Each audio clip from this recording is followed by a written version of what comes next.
Kasi ang worms, they are known to compete with the host for the nutrition, for the vitamins, no? So, it can even cause blood loss. Kasi ang pinifeed ng worms is yung blood ng host nila. Okay, in the intestine. So, usually, ang mga pasyente natin na infected ng worms, maaaring mag-suffer with anemia, pwede silang magkaroon ng malnutrition, no? Pag yung worms parang naging ball, pwede magkaroon ng intestinal obstruction or pagbabara at the level ng bituka.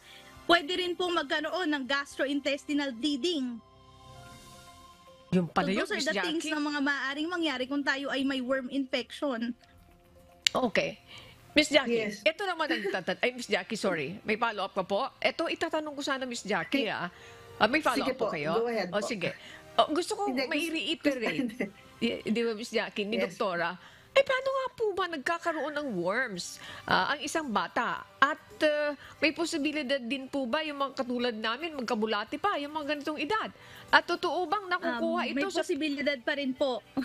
Okay? Kita mo, ha? So, Sinagot i-explain ko kaagad po kung paano nagkakaroon ng kaagad ni bulate. Doktora, Okay? yung mga katulad natin, mayroon pa pala, ha? O, sige, doon naman sa mga May bata. batas. Nakukuha ba ito sa paglalaro sa lupa o mga maruruming bagay? Doktora, nasa inyo pagkakataon po. Thank you po. Sige po.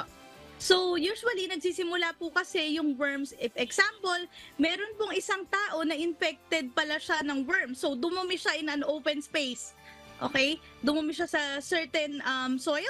So, yung lupa na yon is magiging site na of the infection kasi yung contaminated feces, pwede niyang i-contaminate yung soil. So, kung ang ating mga bata naglaro dun sa area ng nakayapak, no? At nilalaro nila gamit yung kamay nila, pwede pong pumasok yung worms by direct contact sa ating mga balat.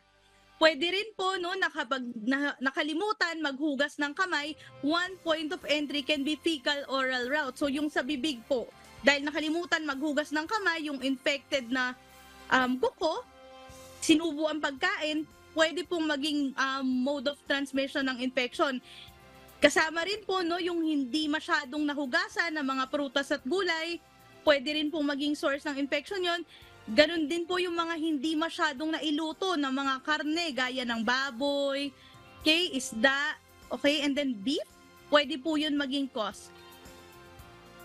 Naku po, So yan pala usually yan, po, Miss pag yung Jackie. isang tao, okay, is infected, tapos inulit niya na naman yung cycle, dumumi na naman siya dun sa open space, lilipat lang po yung infection sa ibang tao, and then the cycle never stops.